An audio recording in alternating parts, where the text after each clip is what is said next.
Selamat sore pemirsa, kembali lagi bersama kami di Kalam Kudus News, tempatnya informasi seru dan aktual. Bersama saya Christina siap menemani Anda dengan berita utama sore ini. Di zaman serba digital seperti sekarang, belajar coding menjadi salah satu pilihan anak muda untuk siap menghadapi masa depan. Bukan cuma soal tren, tapi sudah menjadi sebuah kebutuhan. Nah, kenapa sih les coding semakin diminati? Apa pengaruhnya ke masyarakat?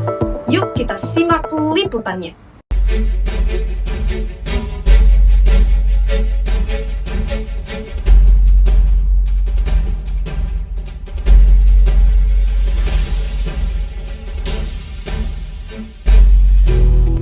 Pemirsa, salah satu kabar menarik datang dari Kepulauan Meranti, Kota Selat Panjang, Riau, Indonesia.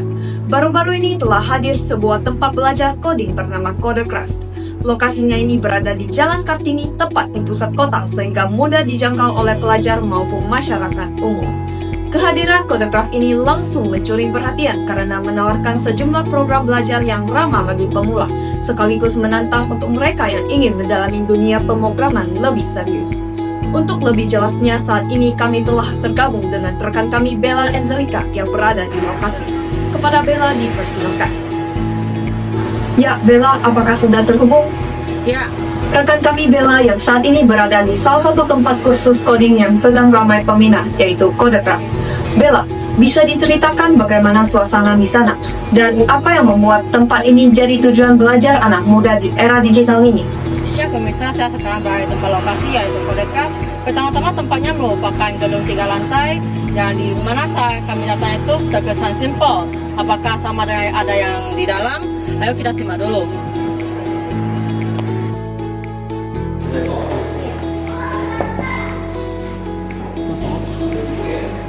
Jadi pemirsa, ini bukan salah satu ruangan yang tersedia di Codecraft. Suasananya telah nyaman karena selalu tersedia AC dan juga memiliki TV belajar, dan juga setiap murid-muridnya memiliki laptop mereka untuk belajar sendiri. Meskipun suasananya terasa santai tapi tetap fokus.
Ya pemirsa, ternyata untuk kelasnya sendiri memang dikategorikan per jenjang usia.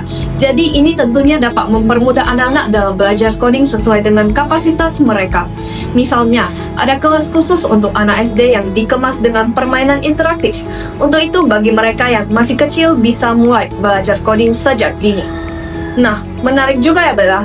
Kalau boleh tahu bagaimana kok di kota sekecil Selat Panjang ini bisa hadir tempat kursus coding yang cukup lengkap? Dan selain itu, apa saja sih yang dipelajari di setiap jenjangnya?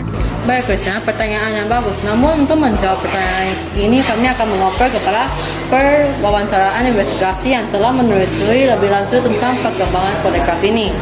Ayo kita ikuti liputan dari Marvin dan juga Martin.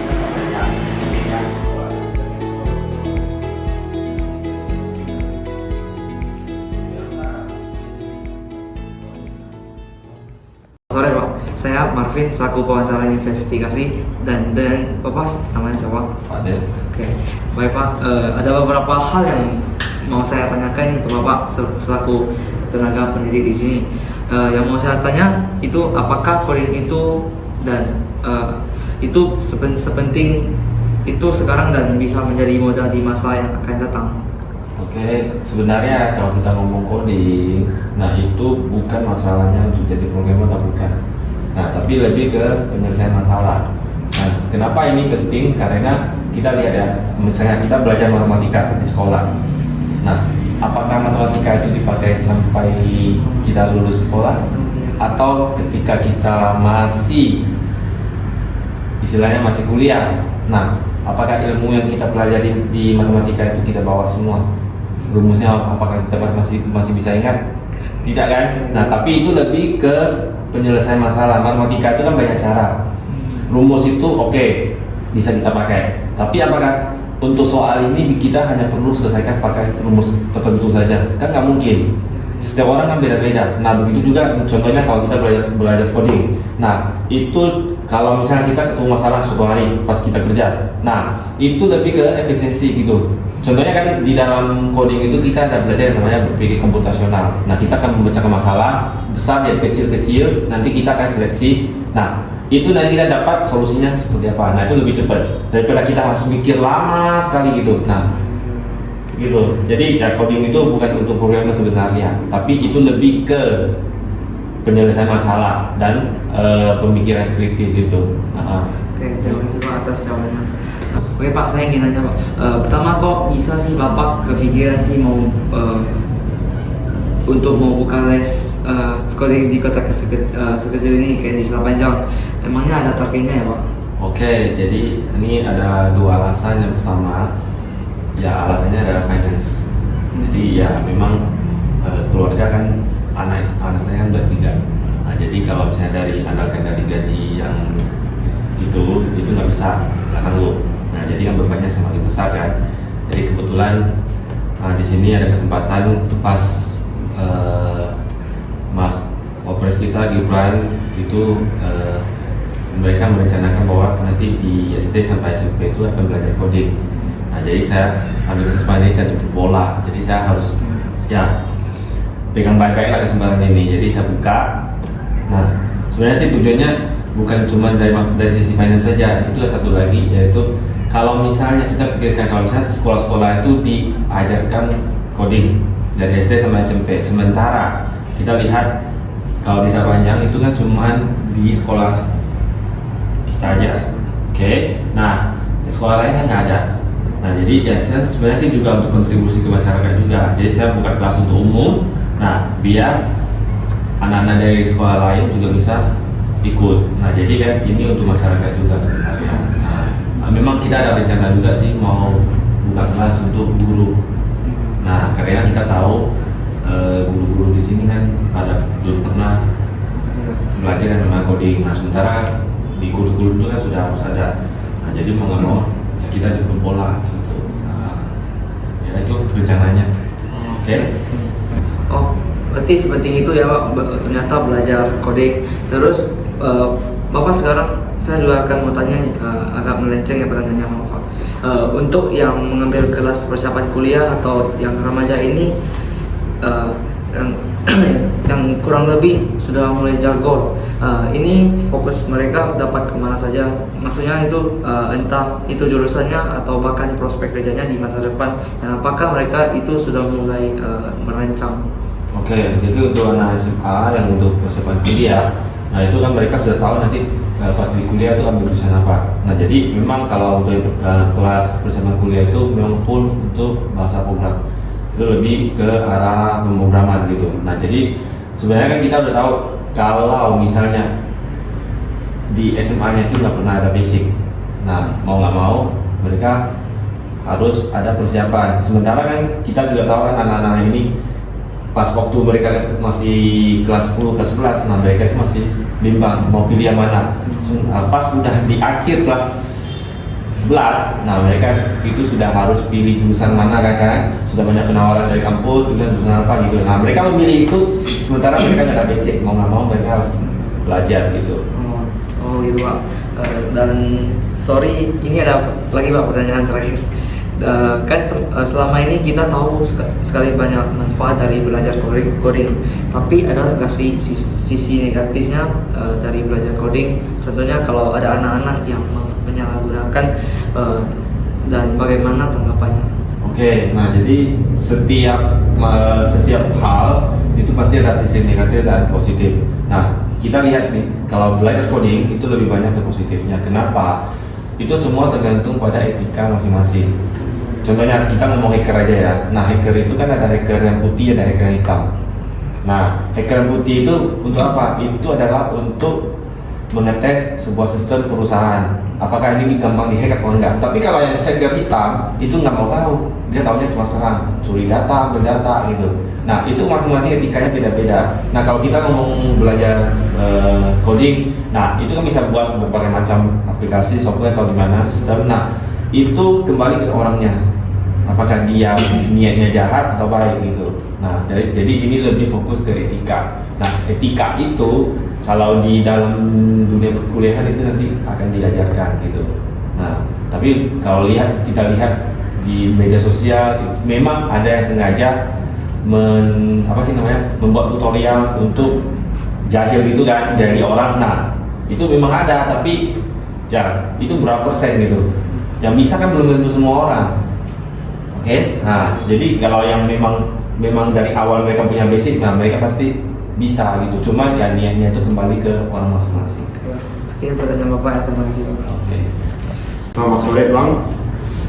Kalau saya boleh tahu apa saja yang dipelajari anak-anak di tempat les diajar Abang ini berdasarkan jenis kelas dimulai dari kelas umur 7 sampai 9, dari kelas usia 10 sampai 12 dan remaja, serta yang sejauh mana sudah proyek-proyek yang pernah diajarkan mereka diselesaikan ini. Nah, untuk saya kan ini guru untuk kelas umurnya 7 sampai 9 dan 10 sampai 12 itu. Nah, khusus untuk yang 7 sampai 9, mereka sejauh ini lagi mempelajari Scratch Junior. Berarti yang lebih mudah lah. Ini nggak memperlibatkan mungkin perkataan-perkataan yang kompleks. Nah, sejauh ini mereka mungkin sudah membuat cerita sendiri, membuat game sendiri gitu. Nah, sedangkan untuk yang umurnya 10 sampai 12 tahun, mereka sekarang belajar Scratch. Nah, sekarang ini kami mungkin membuat mereka, ya tentu membuat cerita sendiri dan game sendiri. Nah, sejauh ini mereka sudah mungkin membuat Flappy Bird nih. Nah, mereka sudah mungkin mahir dalam pembuatan game-game lah. Nah, sedangkan untuk remaja, ya mungkin karena saya bukan mengajar mereka mungkin pengetahuan saya lebih umum lah. Tapi umumnya mereka sudah belajar Python, ya dasar-dasar dari Python lah. Nah, proyek-proyeknya mungkin mengikuti kalkulator yang menghitung mungkin pembelian barang lah. Keren juga ya Bang. Di kota Selapanja ini juga sudah bisa mulai mengasah kemampuan coding mereka. Kemudian untuk cara belajar mereka di pertanyaan terakhir ini, itu biasanya bagaimana, atau media yang digunakan itu bagaimana kalau di Codecraft ini? Ya, tentu semua pelajaran kami mungkin dilakukan secara online, ya menggunakan laptop lah. Nah, pelajar kami memiliki program-programnya sendiri. Misalkan Scratch Junior kan memiliki program, ya aplikasi Scratch Junior lah. Nah, cara mereka belajar itu saya mengasih mereka contoh, lalu mereka kembangkan sendiri gitu. Jadi mereka diajar untuk mencari tahu lah cara kerja ini gimana dan cara mengembangkannya gitu. Nah, selain dari laptop, kami juga menggunakan website-website seperti code.org dan lain-lain lah. Itu juga membantu mereka dalam hal pembelajaran. Sama juga dengan yang Scratch Junior lah. Ya, bedanya mereka menggunakan aplikasi Scratch. Oke Bang. Kalau begitu terima kasih banyak atas waktunya dan penjelasannya. Semoga Codecraft ini bisa terus berkembang dan memberi manfaat besar bagi generasi muda di kota Selapanja ini. Sekian, terima kasih. Terima kasih Bella atas laporannya yang sangat menarik. Pemirsa, fenomena hadirnya tempat kursus coding di kota sekecil Selapanjang tentu menimbulkan beberapa pertanyaan. Bagaimana sih sebenarnya dampaknya terhadap perkembangan sosial masyarakat kita? Melanjutkan sedikit laporan dari Bella tadi, kita bisa melihat respon masyarakat yang begitu positif. Antusiasme para orang tua yang ingin anak-anak mereka memiliki bekal teknologi sejak dini benar-benar terasa. Menariknya lagi, para peserta di Codecraft tidak hanya belajar teori saja, tetapi juga didorong untuk mengerjakan proyek nyata sesuai dengan jenjang usia mereka. Hal ini membuat mereka tidak hanya terampil secara teknis, tetapi juga terbiasa berpikir kritis, kreatif, serta mampu melakukan problem solving sejak dini. Semangat belajar yang tinggi dari para siswa di kota sekecil ini membuktikan bahwa akses pendidikan digital kini semakin terbuka untuk siapa saja, tanpa terkecuali. Namun, tentu saja setiap fenomena memiliki dua sisi yang berbeda. Selain membawa dampak yang positif, kehadiran kursus coding juga perlu kita cermati potensi dampak negatifnya, terutama bagi perkembangan sosial anak-anak dan remaja. Untuk melengkapi pemahaman kita, saat ini telah hadir bersama saya di studio seorang pakar sosiologi, Ibu Age, yang memberikan pandangannya mengenai dampak sosial dari tren belajar coding ini. Selamat datang Bu Age di Kalam Kudus News. Bu Age, saat ini kita melihat tren belajar coding semakin diminati bahkan oleh anak-anak dan remaja di kota sekecil Selat Panjang. Kalau kita bicara sisi positifnya dulu nih, menurut Anda apa manfaat terbesar yang bisa diperoleh dari fenomena ini? Kalau kita lihat dari posisi positif, coding jelas memberikan banyak manfaat. Kemdikbud 2023 menegaskan bahwa coding menjadi bekal literasi digital esensial di era teknologi sekarang. Anak-anak tidak hanya belajar menggunakan aplikasi, tetapi juga memahami kalau kerja teknologi dan mampu menciptakan solusi berbasis digital. Ini menjadi fondasi penting agar mereka lebih siap bersaing di dunia kerja yang penuh dengan inovasi teknologi. Selain itu, coding mengajarkan keterampilan yang lebih luas, bukan sekedar teknis. Anak-anak yang terbiasa dengan coding akan terlatih berpikir kritis, kreatif, serta terbiasa menghadapi masalah dengan sistematis. Menurut kajian Binus University 2022, pembelajaran berbasis teknologi juga menemukan kemampuan kolaborasi karena dalam banyak kasus coding dikerjakan secara berkelompok. Dari sisi sosial, kehadiran coding di berbagai daerah bisa mempersempit kesenjangan digital antara kota dan desa. Dengan begitu, coding menjadi pintu untuk inklusi sosial sekaligus sarana mobilitas karena anak-anak dari latar belakang berbeda mendapat kesempatan yang sama untuk menguasai keterampilan teknologi. Menarik sekali ya Bu Age. Tapi tentunya setiap fenomena juga ada sisi positifnya. Apa sih resiko terbesar yang perlu diwaspadai dari tren belajar coding ini? Betul sekali, Asina. Coding memang membuahkan banyak, tetapi tanpa penguasaan juga menimbulkan risiko yang serius.